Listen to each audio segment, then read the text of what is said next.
you're going to go through a lot of years where you're not getting paid or you're not getting what you want out of it in terms of monetary benefit. But if you work hard enough at it, you'll run into the right people. Because if you're working at it, that means you're dedicating hours to it. When you dedicate hours, that's more people to meet. Never pass on the opportunity to go meet somebody. Welcome to the Passion Behind the Art Show. It's all about diving in with individuals to learn the story behind their passion. It's your host, Daryl Pinna.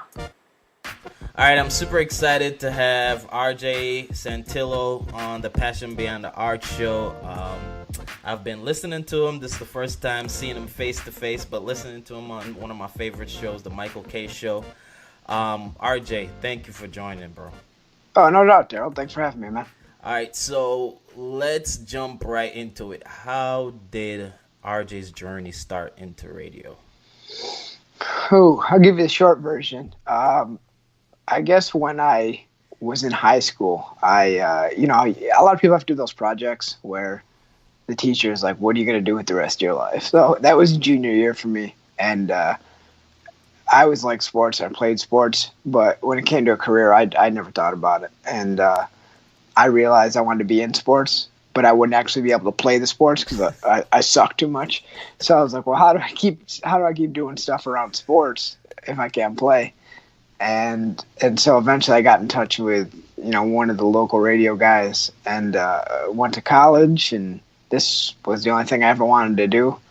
And I had a stop in Rochester, where I'm from, up near like Buffalo, for a couple of years after college. And then I was able to get to one of the ESPN owned stations in New York part-time in 2013, and just kind of slowly climbed from there.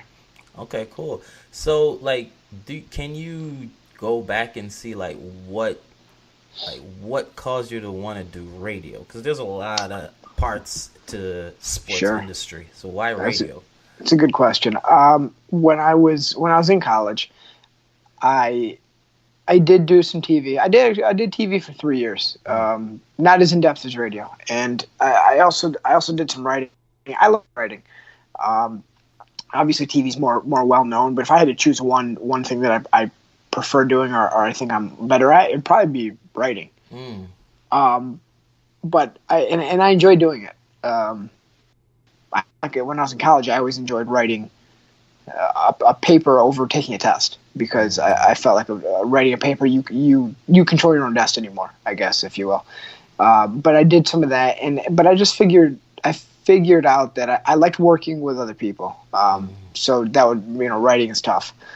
And with TV, I do enjoy, but I guess TV even, wasn't that long ago. I was in college, but even in those 7 years now that I've been out, TV wasn't always as free flowing. There weren't as many personality driven shows. So at the time, it was more highlights and things like that. And I mean, we all know how things are changing.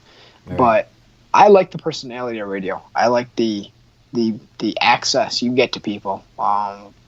Whatever you are in radio, like if you're a cool person, if you're a jerk, if you don't know what you're talking about, that all gets exposed in talk format. I came up in a music world. I worked at a music morning show for a couple of years and helped them out. But I like the personality behind it. TV's going that way. They have a lot of shows now where the personality drives the show. Yes. But that was the first thing that brought me in. Okay, cool. So, what would you say was the hardest thing you had to overcome so far in trying to grow in this industry? I would say making this the sole source of income and doing it on a full-time basis. I kind of picked a weird time to get into radio, I think. It's certainly an industry that is changed, in some cases downsized. Like at my old place, in music, maybe the midday, like 10 to 3 that you listen to. 20 years ago, that would just be their job. They were the midday person at the radio station. They're just the talent. And on a music station, you may only talk 6 times an hour, 7 maybe. Maybe you have traffic. You have to say, oh, here's the traffic person. Maybe you have to do a commercial read for Ford. Check out your local Ford. Blah blah blah. But you're talking for a total of like 4 or 5 minutes, maybe, if it's not like a morning show or an afternoon show. So as time went by, like that person, they maybe now they record their first hour or two of the show, then maybe do the second half live. But when they're not on the air, they're the promotions director, the marketing director. And so sports radio was in kind of a different place, I guess, because it was expanding because it hasn't been around that long.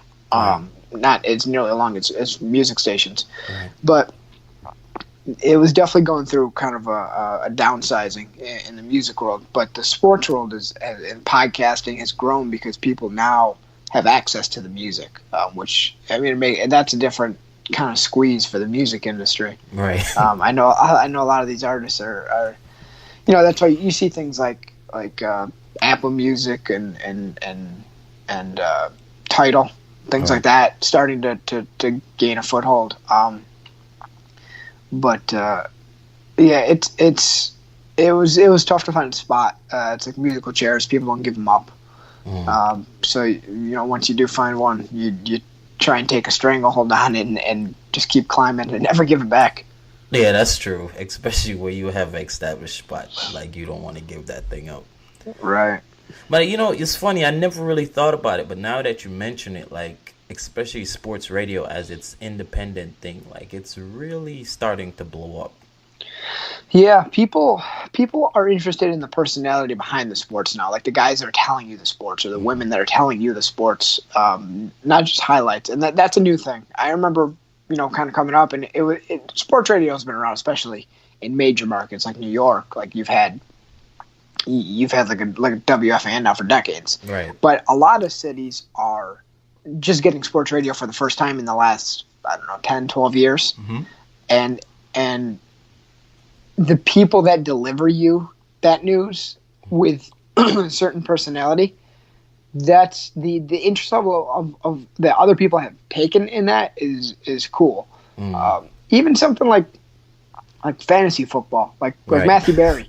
Matthew Berry never played fantasy football. You can't go physically play fantasy football. It's on a computer, but he's been doing it forever. And so if you can be the first person that's in on something like that, and he did it through writing and podcasting. He does TV now, and it's interesting. The personality that sports media has taken on is fascinating because we all get the news so fast now. You get on your phone, you see it on Twitter, your buddy tells you, text you, whatever. Right. And now it's almost like, how do you deliver it? And what else do you entertain? Sports radio has hit a crossroads with entertainment, as has everything. We want to be entertained. We want to be entertained from sports in the first place. But yeah, it's been cool because it lends itself to having a lot of fun too. Yeah, it's fascinating, man. Now hearing you talk about it, a lot of the intricacies is pretty fascinating. So, who are some of the people that RJ draw support from? You'd say your support system. Definitely my parents. I know that's kind of the cliche answer, but my parents always encouraged me to go do what I wanted to do. There was never that pressure because when you're coming up, I'll tell you, my first couple of years, I started working in radio my junior year of college into my senior year, and I did 3 unpaid internships. When I graduated, I was working for minimum wage for a couple of years. So you would think that there would be that pressure to kind of, hey, go get a real job. I was part-time.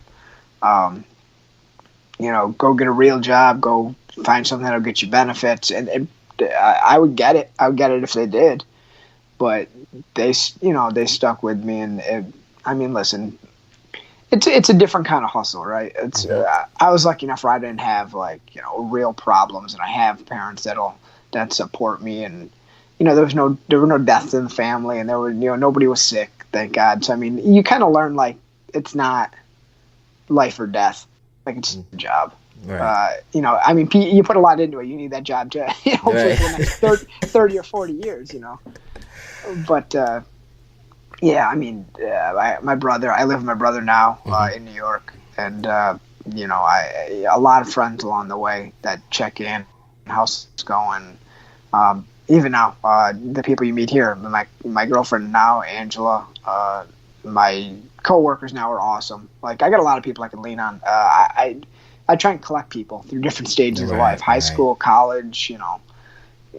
People I played ball in high school with that I'm still best friends with, and technology makes it easy. If you get someone, if you're mad, if you're sad, if you're bummed out, if you're excited, I'm still one of those people that calls people. So I talk to a lot of people, and just try and just try and it's a way to keep in touch. So when I have news, good, bad, I'm definitely a talker, a venter, if you will.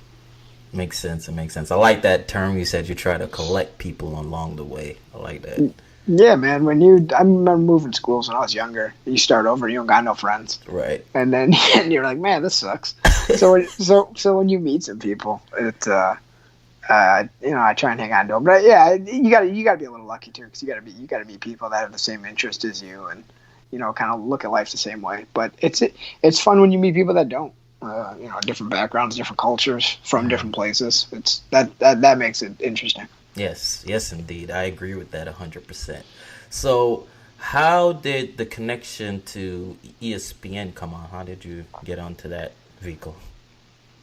So, ESPN came around when I was at my old job in Rochester, and I was looking for a full-time job, and I got to the point with that place where I knew I was going to leave, because I couldn't crack their full-time lineup. They got a lot of good people there, still do. I actually still talk to a lot of them, and so I kind of figured, all right, what's next? And one of the guys actually told me that works there, that turned me down for a job. He said, "You've applied to a couple full-time jobs here, producer jobs, and obviously we've gone in another direction." So he was like, have you ever thought of, instead of applying to only full-time jobs, maybe apply to a part-time job in a big city instead of a full-time job in a medium or small city? And if you think you can do it, then bet on yourself. Go there part-time. It's going to be tough for a year or two. But if you can do what you think you can do, then it'll work out somehow. And I was like, you know what? That's not bad. So I applied to kept applying to full-time jobs, but I applied to part-time jobs too. And ESPN called and said, we got something, and we want to talk to you. So I came down here, and everything went well. We got to the end of the process, and they're like, well, we can guarantee you about 20, maybe 25 hours a week to start. And I just said, well, I'm interested, and I'm in. As long as you think I'll get a fair shake to move up. Like, if I get a fair shake at things to attack this the way that I want to, then I'm in. And they said, all right, let's do it. And kind of took off from there. Okay. So did you start off on the Michael K show right away when you got into ESPN? So I did not. When I first got there, I was working exclusively nights and weekends. I worked on the Dave Rothenberg show now, who's an ESPN radio host in the midday now, and I worked with him 2 days a week, I think Wednesday and Friday, and then there were other weekends where I'd work Saturday, Sunday, and usually 3 of those 4 days, or all 4 of those, I would work, and did that for about 6-7 months. So my first summer, I moved here in March 2013, and so that first summer I didn't do anything. Every Friday, Saturday, Sunday night was like 4 to midnight, and then maybe a Wednesday thrown in there. So I did that for about 6-7 months, and then I got put on the Robin Lundberg show, who at the time was 4 to 6 a.m. So I would usually get up around like midnight, 11:30. And I'd get to work by 1, a little after. I'd be there till, 7:30, something like that, 8. And I did that for 2 years and learned a lot. A lot of stuff you could do on radio in the middle of the night. When, right. You won't get in trouble for.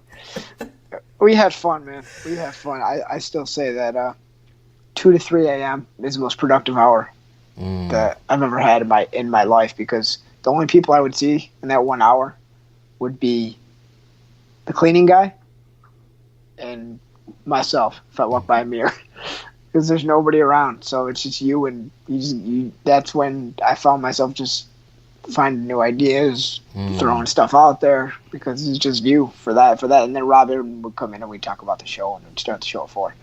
And then I had a quick 6 or 7 month stop in the midday, which at the time was Alan Hahn and Rick DiPietro, and both great guys, both still with the station, just on different schedules now.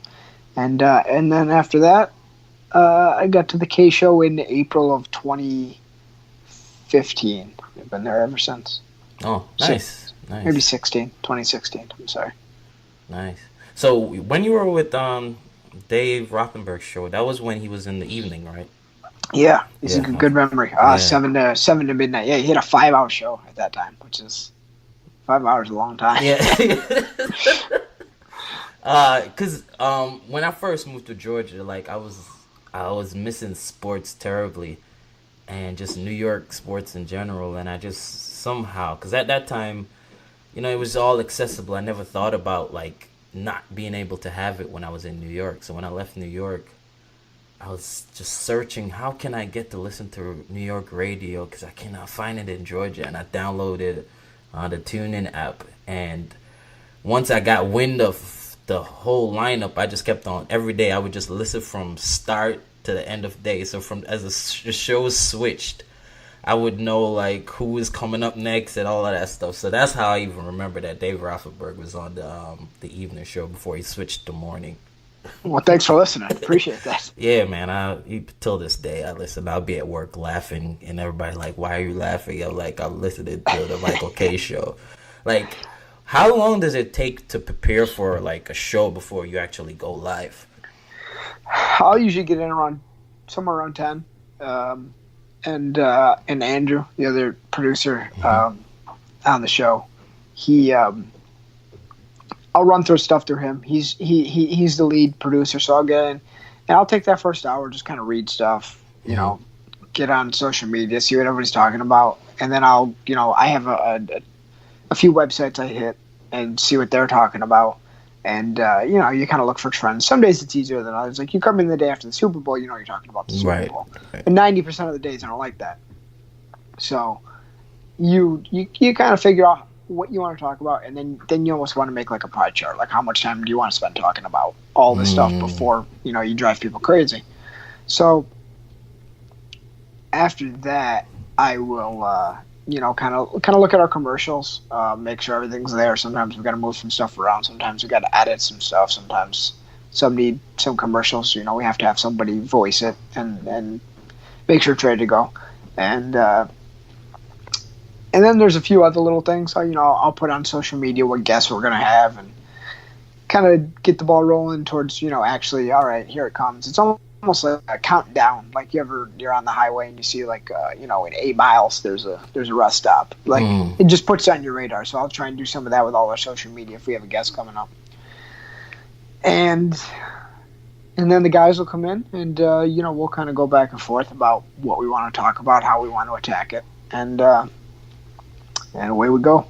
So for the 3, well, it's 2:55 now, but for the show, you're coming in at 10 to start getting ready for it.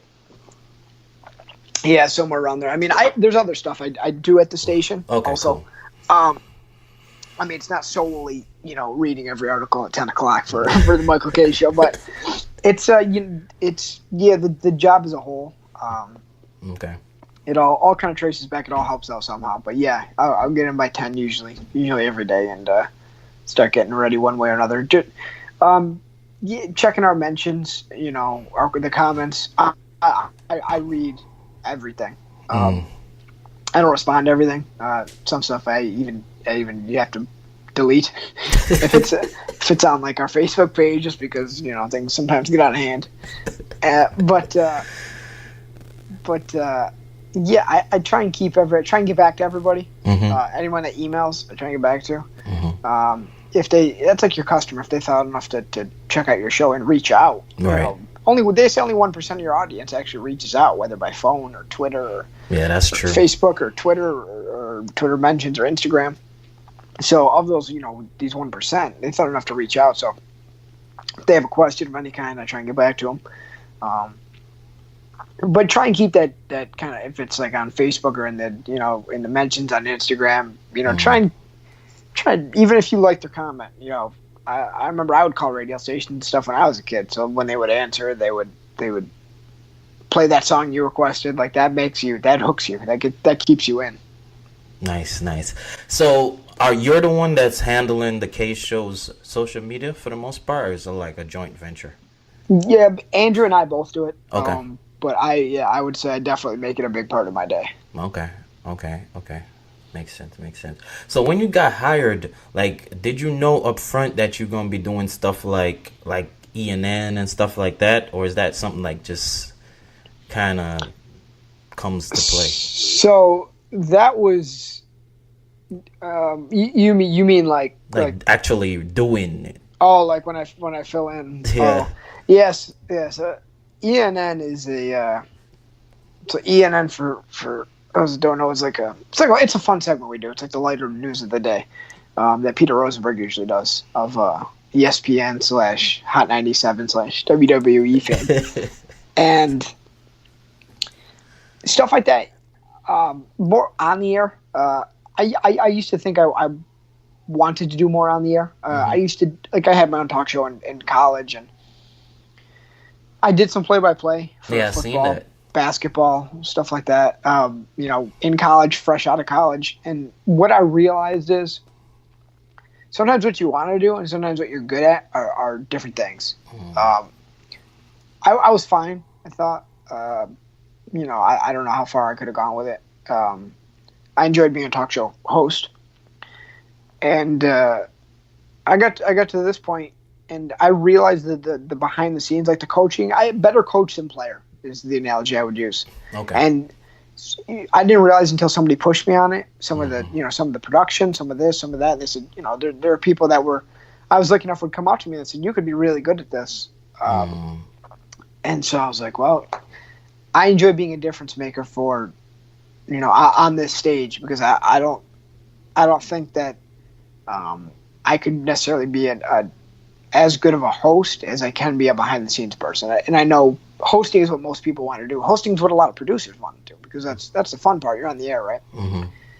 So once I found some success in doing what I'm doing now, it was already in the first year or two more success than I had found in the years leading up to that as being a host or things like that. Gotcha. So I enjoyed working for a bigger brand in a big city, and it was one of those things where once I got rolling on that, I don't want that snowball to go back the other way. Gotcha. And I've come to appreciate, making a difference from all aspects. The on-air stuff is fun, but I'll be honest with you, I still enjoy it. I love doing it whenever I can fill in. I'd do anything on the air. But the things I get like an emotional high off of are different now. Like if I do something good production wise, or whatever the case may be, behind the scenes, maybe you book a big guest. Like I enjoy kind of making a difference on a bigger stage rather than what I would have personally been able to achieve on the air, because Gotcha. I think I had some limitations. Gotcha, I guess. Gotcha. So, are you the sole person that's doing the recap of after each hour? Are you talking about like the podcast or like writing it down? I'm talking about like there's like a little mix you guys create, like of the high on the show, like the high points of it or the funny points of each hour. So at the top of the hour we do like an hour in review. Yes. Yeah. So at 4:00 and 5:00. Yeah, that one is me. Those are friggin' awesome, bro. Thank you, I appreciate it. That was one of those things where I that's nothing new. Like you in the radio show, any show you may listen to, you may hear them bring some kind of audio back, like an interview, and kind of put in some funny drops or movie quotes or whatever. And that was one of those things where I was the second producer on Dave Rothenberg. A lot of people said, "Oh, this, you're second. Your goal should be to get to first. Like that's the one who makes a big difference." And I agree, they lead the show.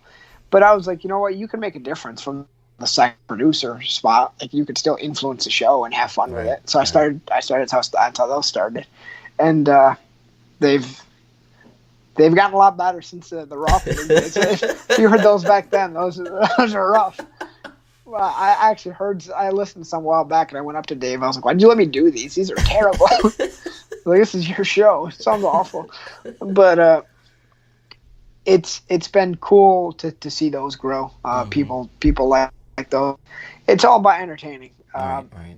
In fact, usually I aim to make people laugh. Whatever the hour was, sometimes it's serious, sometimes it's funny. But it's taken away one.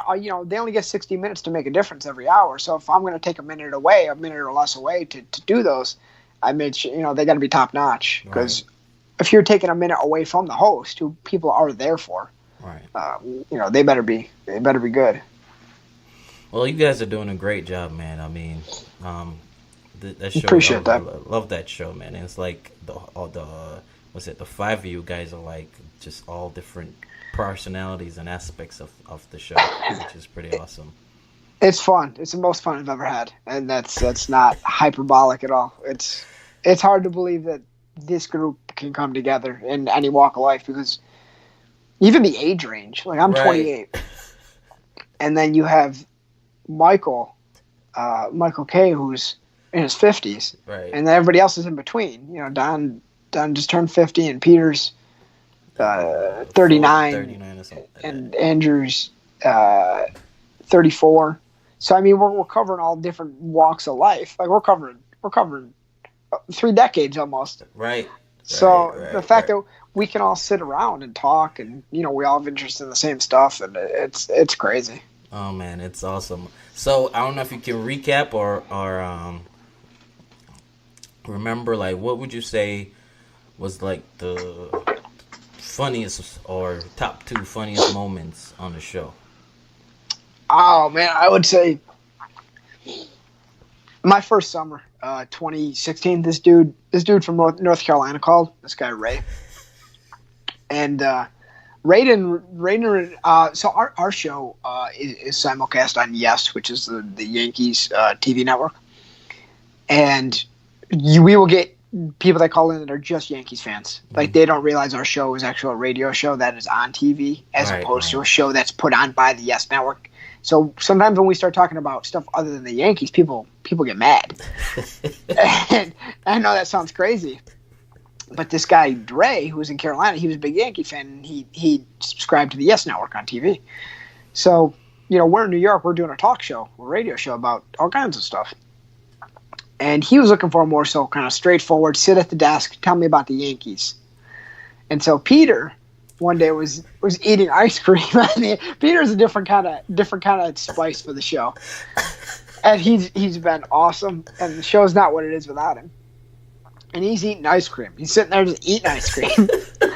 And Michael went to talk to him, and then the camera showed him, there it is right there, just eating ice cream. And so this guy Ray, literally just a listener, viewer, he gets so mad that he calls in and he just rips Peter on the air, and it goes on for 8 minutes. 8 minutes. Like, check it out on YouTube one of these days. Like Ray from North Carolina, Michael K show, and he just rips him for 8 minutes. It doesn't curse or anything, but he's just talking about how unprofessional he is, and that he's never gonna call again, and that he hates him, and that he should go up and walk up and down 4th Avenue. And if you've ever been to New York, 4th Avenue is like not really a thing. Right. And he's telling me it looks like a sloppy hog, and he's talking like a Southern guy. Like he's got the accent and the drawl. Oh man! And it was funny. And I remember that was one of the rare times where I was actually answering the phones. I don't usually answer the phones. Usually that's Andrew. But I answered the phone. And this guy just starts talking about how he hates Peter, and I put him on hold, and I looked at Andrew, and I just kind of stared off into space. He's like, "What? What's wrong?"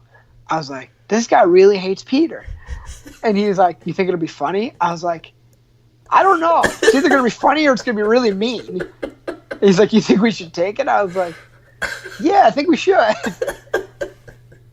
And it's I mean, the Michael K show's been on a long time, but for me, it's among the hardest I've ever laughed. Like, just reacting to anything. It was live on the air, and nobody was doing anything. Like, sometimes when there's a caller, you kind of you can turn them on or off, essentially. Like, there's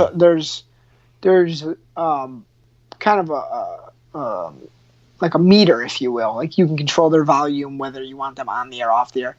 And I didn't do anything. I just let it go. I was like, I'm not gonna play drops or sound effects, or like, this is just, it is what it is. You ever hear like a in sports where sometimes after something cool happens, the announcer just doesn't talk. Right. Like, they just let the moment be the moment. This was just Peter and this guy Ray. Nobody else talked. We didn't touch anything. We didn't go to commercial. We just let it happen for like 8 minutes. Because he wouldn't hang up either. He wanted the last word. And he said, the sad part is, he said he'd never call again. And true to his word, almost 2.5 years later, Ray has not been heard from. Is that where Peter You Suck's drop come from? Yo, yeah, Peter sucks. Yeah, something like that. I hate you. Yeah. Yeah. Oh man. Yeah, he called him the sloppiest announcer he's ever seen. He told him to take off. Is it what a sloppy pig? Yeah. You sloppy pig. He told him to change his T-shirt and walk up and down 4th Avenue, which was funny just because it doesn't make sense. Like, 4th Avenue exists. Right, but nobody cares about 4th Avenue. It's like only 5th Avenue that matters. So it's everything was perfect. Just that he picked the one avenue where it's not really a fit.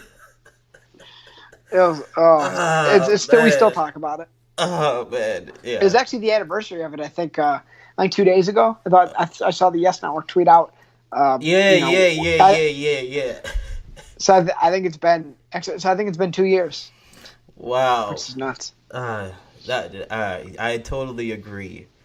That and just the expression on Michael's face when it was going on, like just his face.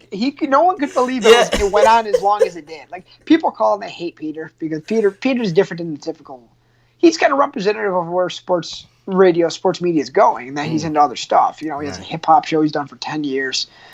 He works for WWE, but some people don't like it. They want their news, they want their highlights, which I understand. I'm like that too. But there is time where you want to be entertained, and man, if you were listening that day, hopefully you were entertained. I think the mixture of people not liking Peter, I think helps the show. I agree. Like, it's because it's just as funny as everything else.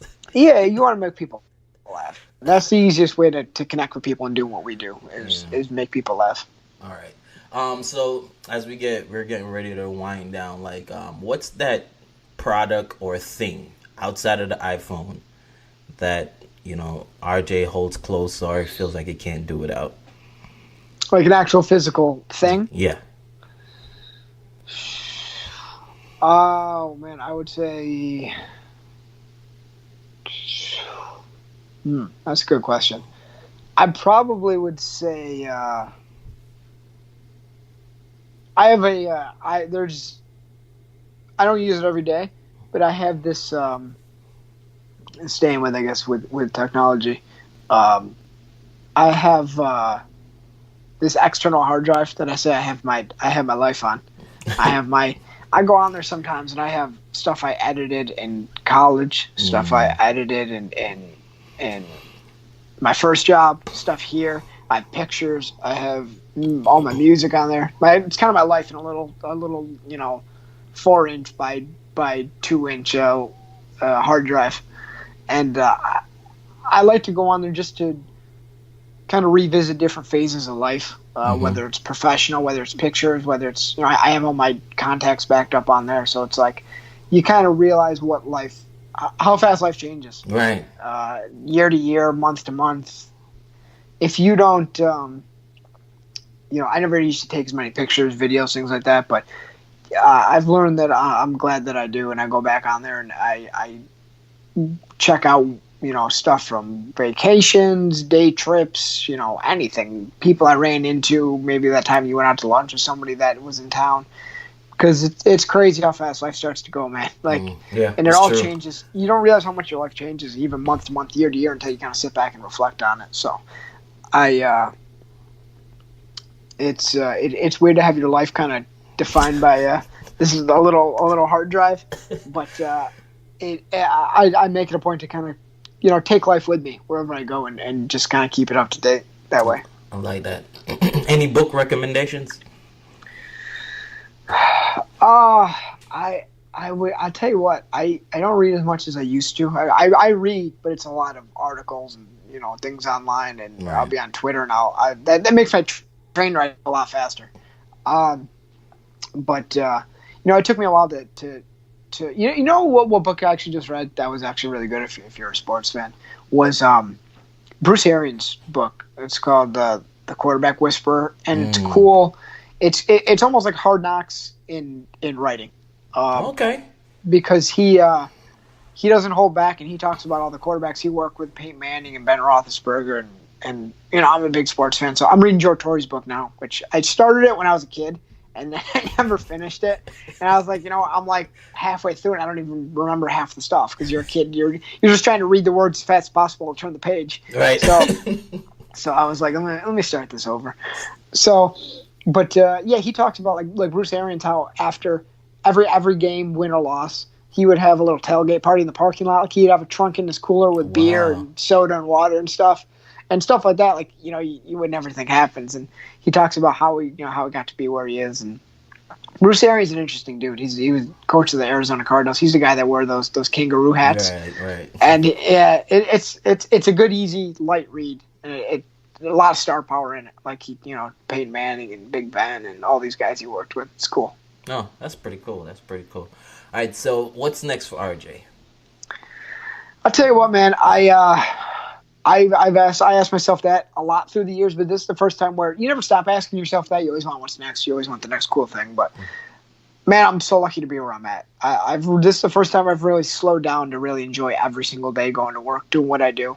I love the guys I work with. I grew up a Yankee fan, so working with Michael Kay is awesome. Don LaGreca is like no one I've ever met before. He is like he has the best drops, no joke. he is that way with life. He is animated about life, and that's infectious. That makes you really go. You go out and we never. You never, after you meet Don, you never just go out and you don't have, you're neutral on it. Don has an opinion on everything, and he makes you have an opinion on everything. And Peter's young and energetic and works. He has 19 jobs. And Andrew's awesome. My bosses are awesome. The people I've never enjoyed going to work more every day. Like it doesn't feel like work right now. Awesome, and I'm always looking at what's next and stuff like that. But this is the first time where I actually try and take time. It sounds corny, but I try and take time out every day. I always wanted to get to this point. So now that I'm here, you set new goals, but at the same time, on the forefront in the immediate, enjoy every day, because these are like sports teams, like shows are like teams. Like, right. They don't stay together forever. That's true. You think your window's wide open, and then, something happens, somebody gets a new job, blah, blah, blah, and then it changes. We've been together for 2 years now, and I think everybody has bigger aspirations, if they're honest with you. But individually, but as a team, we click, and we all there for the same reason. We all know our role on the show, and we all help each other. They are awesome guys. Michael, Don, Peter, Andrew, all my bosses. That's not just lip service. They are awesome to work with. They're awesome guys. They couldn't be nicer. And it every day is fun. Man, I'm happy for you, man. Looks like you're really having the time of your life right now. Thank you. I appreciate it. I don't have any worries in life, like I said, there's no medical bills. I have a support system. Like life, I know what hard life is, and this ain't it. Right. So, I try not to, make too much of it, try not to complain about the little things. right, so what advice would you have for someone that's trying to get into this industry or already in this industry? What advice would you have for them? Network your butt off. I'm not dissuading people from class and things like that. I never been asked once what my GPA was in this industry. This is a different kind of ball game. But I'm not saying don't go to class and all that. But get out there and get the reps. You know, my college radio station was, it wasn't for class credit. It wasn't for money. You're just out there grinding. You're doing it because you love it. And you're going to go through a lot of years where you're not getting paid or you're not getting what you want out of it in terms of monetary benefit. But if you work hard enough at it, you'll run into the right people. Because if you're working at it, that means you're dedicating hours to it. When you dedicate hours, that's more people to meet. Never pass on the opportunity to go meet somebody. If one of your coworkers, a host says, "Hey, come out for a beer, watch a game," try not to pass on it because you don't know who, what information they have, who they can introduce you to. Maybe maybe that's a test they want to get to know you to see down the road. Hey, if I get my own show, hey, if I get this, maybe I want to pull this gal or this guy on it. Always network. I mean, I think that goes for anything, but in network, you're behind off because you never know who you'll cross roads with down the road. Like who gets a show, who moves this. It's true of any walk of life. Maybe that person that is a realtor.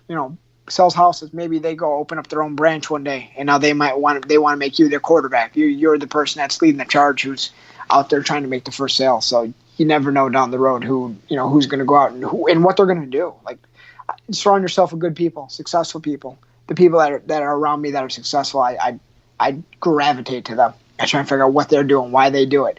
Okay, they come in. I heard Rick DiPietro say the old goalie for the Islanders when I first started working with him. When he came into the NHL, he would say, "Okay, who's doing what? They're successful. Okay, they drink 3 cups of coffee a day. Should I drink 3 cups of coffee a day?" Like, you figure out what they're doing, and you break it down into a fine powder, and you figure out why they're successful. And that's as much fun to me as anything. It's figuring out a different way to have success every day. Dude, that's awesome advice. I could attest to that. Like, doing this podcast and just relationships that I've built through it, I've almost basically changed my life. Yeah, and I mean, you're out here like you don't have all these headline Geico sponsors and things like that. But this is like what I'm saying. The first stages are not you're doing it because you love this, and that's cool. Like and it took a little while to nail down the schedule time, and I thank you for that. But that's why stuff like this is cool, and I appreciate you having me on. Like, you're out here doing this because you love this. So one day you're like, maybe there's one day where Daryl's on, I don't know, like ESPN, Fox, or and it's like, oh man, I remember doing that podcast when it was 7:00 in the morning on a Thursday. But you'd be shocked, man. That's how it happens. Yeah, I mean, I'm not even gonna lie. Like, it's open doors for me. It's caused me to go to conferences and podcasts live there. It's just been, it's open doors. So I'm not even gonna complain. But I cherish the relationships that I've built. I think that's probably the most valuable thing about doing this. That's what makes it fun, right? Yeah. So, if people want to learn about what RJ is doing, where can they go to find you?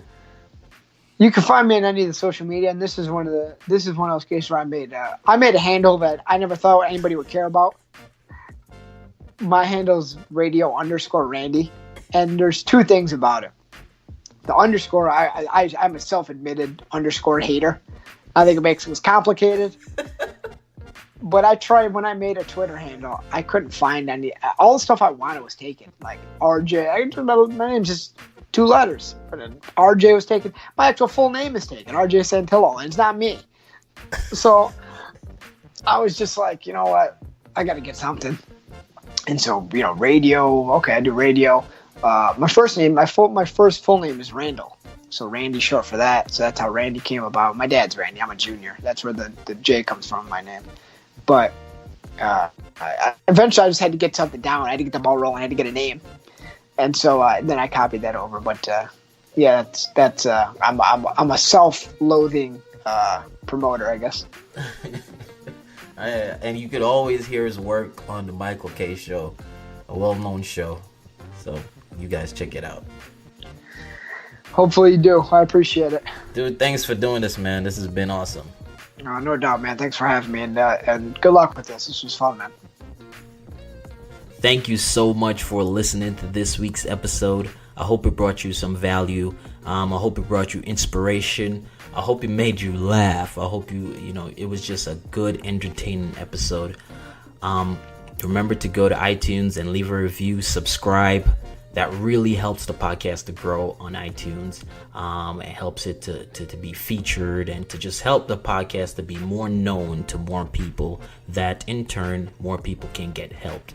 And of course, I love to see the written reviews and to hear your feedback, hear what you have to say, hear how the podcast has impacted you. So thanks again. Be blessed.